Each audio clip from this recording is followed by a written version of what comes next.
So there's this little game that you can play with your dog called Up, which Quincy likes playing. It just means you're going to get the dog to get up on a surface. It could be with his front feet, it could be the entire body.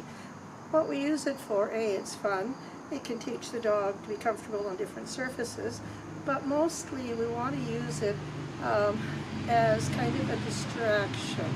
If a dog has a trigger, something that worries him, and you're out somewhere and unexpectedly the trigger shows up and maybe you can't create the distance that you need to or move away from it that far, if we play the Up game, because as you can see Quincy's quite happy with this game, it means that he's doing something fun in the presence of a thing that excites him or worries him. Plus we're going to try and orient the dog so that the trigger is behind him too. It might turn him around. Now you can use anything. Use stuff obviously that your dog can handle, both its size, its age, its health conditions.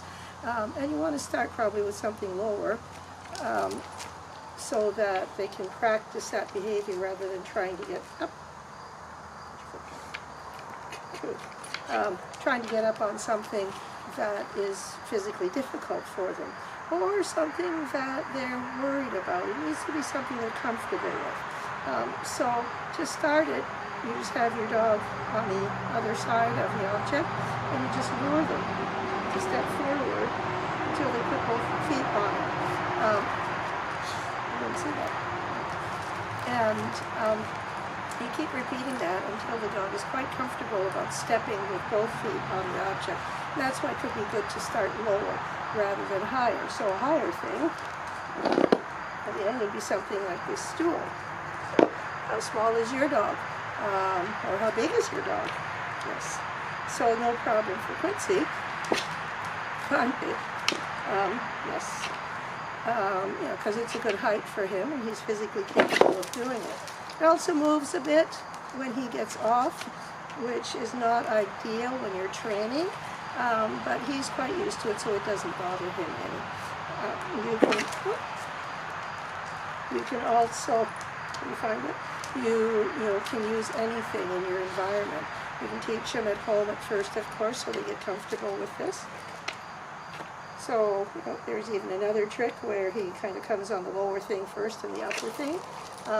This could be a curb, it could be a rock, it could be a log, it could be a bench, it could be a table, a chair. It can even be you, where you can teach the dog to put its feet on your legs, depending on your dog. And of course they have to learn to do that carefully and not slam dunk you. When you're doing this, you want to gradually build up, just like any behavior that we're teaching. Then the end result is that you have a dog that when you ask it to up, yes, it will do that. And it likes this game. So what happens is that you can get a transference. We'll play this game a lot, all the time. We don't want to just do this in the presence of triggers, because then that becomes a signal to the dog something scary is about to happen. But if we play this game a lot, so it's a really fun game and that dog really enjoys doing it, then every once in a while we might have to do it in the presence of a trigger, and then we can transfer that happiness to the trigger itself, so that, oh, whenever I see another dog, I get to do an up. I hope I can see another dog. And then that other dog is no longer as worrisome to them. So you want to make sure that it's a surface they can't slip on. This is a bit tippy, so you might want to make sure that it doesn't move at first.